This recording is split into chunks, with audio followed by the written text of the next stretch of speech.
Olá! Hoje a gente vai fazer uma análise profunda de uma história de terror que chegou pra gente. O nome é Vende-se. E a premissa, assim, já me pegou. O que faz uma casa assombrada ser, na verdade, uma armadilha? Porque essa é a sensação. A gente tem a sinopse, os capítulos iniciais, e a ideia aqui é desvendar como o suspense é construído, sabe? Sem entregar o final, claro. É mais um convite pra gente entender o que funciona tão bem nessa história. Para começar, eu vou ler a sinopse. Presta atenção nos detalhes. Às vésperas de se tornarem pais, Mary e John decidem visitar uma casa isolada no meio da floresta, anunciada de forma simples e estranhamente vaga. O corretor garante que o imóvel está em bom estado, exige apenas pequenas reformas, nada que impeça uma noite de teste antes da compra. Mas a casa é maior do que deveria ser. Os móveis não parecem abandonados. Há uma porta trancada que não consta em nenhuma descrição. E ao cair da noite, passos ecoam por corredores vazios. Vozes surgem de onde ninguém deveria estar. E a sensação de que aquela casa não quer ficar vazia se torna impossível de ignorar. Enquanto o passado de uma família esquecida vem à tona, Mary percebe que o verdadeiro preço daquela casa não está no contrato e que algumas propriedades não estão vendidas, são passadas adiante. Um conto de horror psicológico e sobrenatural, sobre casas que respiram, heranças que não podem ser recusadas e o perigo de aceitar um convite que jamais deveria ser feito. Nossa, essa sinopse é brilhante, porque ela já entrega todos os elementos clássicos que a gente gosta, né? O casal vulnerável, a casa isolada, a porta misteriosa. Mas a frase que realmente define o tom da armadilha que você falou é a última. Algumas propriedades não são vendidas, são passadas adiante. Sim. Isso já diz tudo. A casa não é um objeto, ela é uma entidade. Ela não está sendo vendida, ela está, recrutando. E isso é muito mais assustador. Recrutando, ótima palavra. É uma herança, não uma compra.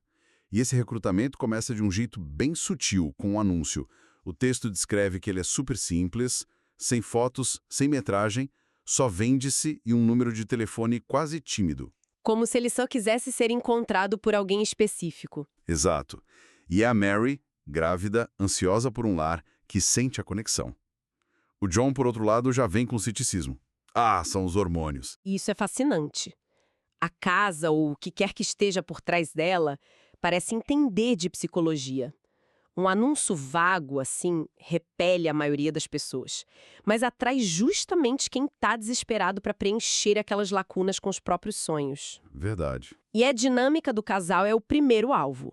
A casa não começa com o fantasma, ela começa semeando a discórdia. Nossa, é isso. Ela faz a Mary sentir algo que o John não sente, e isso já isola. Ele não acredita nela. Então, antes mesmo de chegarem lá, a confiança entre eles já está sendo corroída. Ela ataca a relação primeiro. Genial. E aí entra em cena a figura que vai ampliar essa rachadura. O corretor, o Freeze. A descrição dele já dá um calafrio.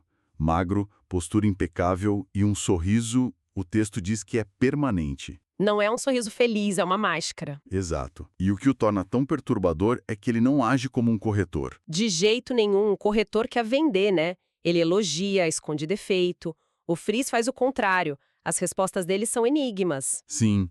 Quando perguntam dos vizinhos. Ele responde rápido demais. Poucos, muito poucos. Como se fosse um problema. E a pior parte, pra mim, é quando perguntam dos antigos moradores. Ele solta. Oficialmente, não. Essa palavra, oficialmente, é um abismo. Totalmente. Ela grita que existe uma história não oficial. Uma história que ninguém quer que venha à tona. E tem mais. Quando John fala que eles querem começar do zero, o Freeze repete do zero e diz, sim, é o que todos dizem. Arrepiante. Todos. Todos. Isso confirma o ciclo. Mary e John não são especiais. São só os próximos da fila. Exato. Ele não é um vendedor, ele é um porteiro.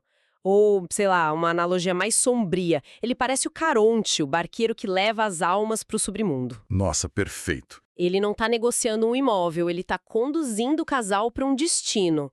Ele sabe o que a casa quer e o trabalho dele é garantir que a vaga seja preenchida. E essa armadilha se fechando fica mais clara no caminho até a casa, né?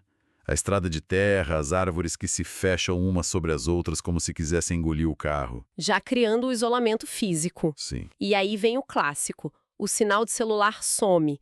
Mas o que eu achei genial foi o rádio. Só pega estática, que é comparada a uma respiração irregular.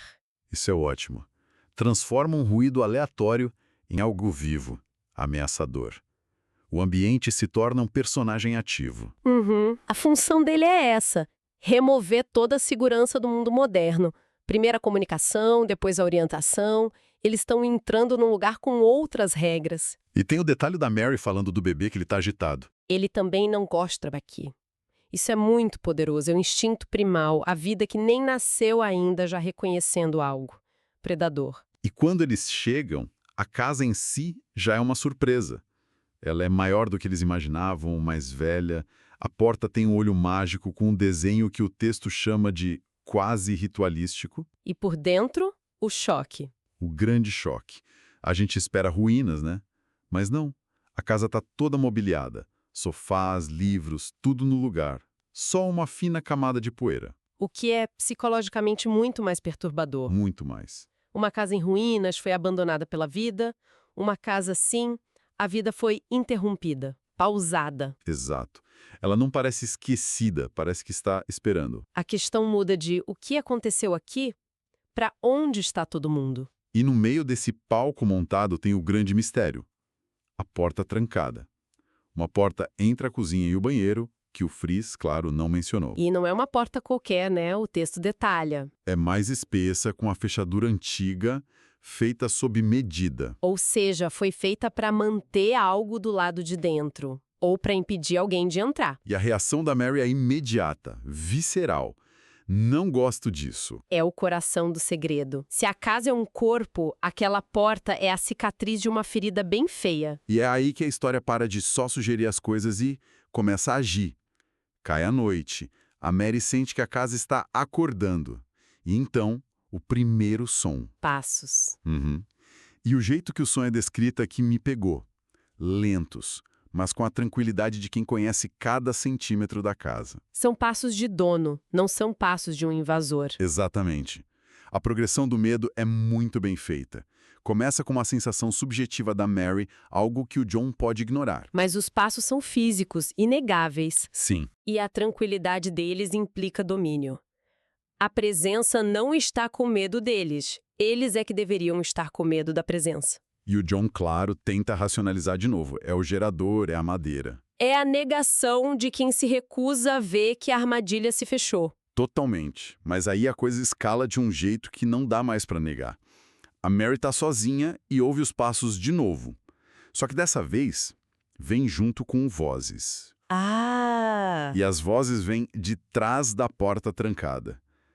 O diálogo que ela ouve, Qual é o diálogo? uma voz de mulher autoritária diz: já disse que não podemos sair quando eles estiverem aqui. Nossa! E aí uma voz mais jovem responde: mas mãe, a casa é nossa. Uau! Isso muda tudo. Vira a chave da história, né? Completamente. É genial. O mistério deixa de ser o que tem na casa e passa a ser quem. E a resposta é muito mais bizarra do que um monstro. É uma família. É uma família. Com regras, com hierarquia. Eles não são ecos do passado, são residentes ativos. Prisioneiros, talvez? E a chegada de Mary e John é um evento que atrapalha a rotina deles. Ou um evento que eles esperavam. Ou que eles esperavam, exato. A casa não estava vazia. Estava ocupada. Então, vamos amarrar onde a história nos deixa. A gente tem um casal prestes a ter um filho, isolado numa casa que parece viva. Uma casa que os enganou para que eles entrassem. Isso. E que tem uma porta trancada, escondendo não um monstro, mas Uma outra família. que está ciente deles e discutindo o que fazer. Exato. O que nos leva de volta ao horror psicológico.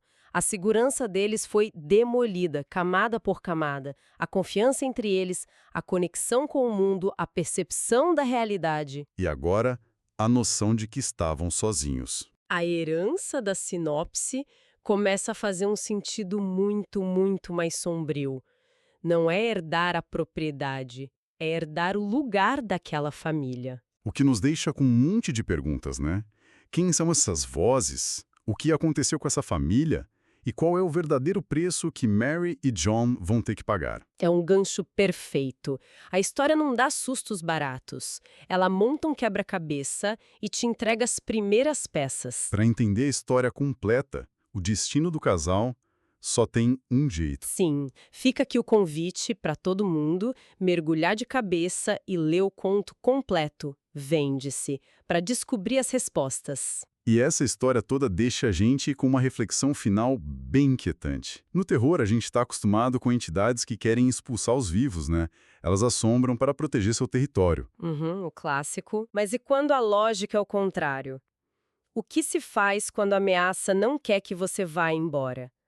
Quando a casa não quer te expulsar, mas te absorver, te fazer parte dela, para sempre, só para garantir que ela nunca mais fique vazia.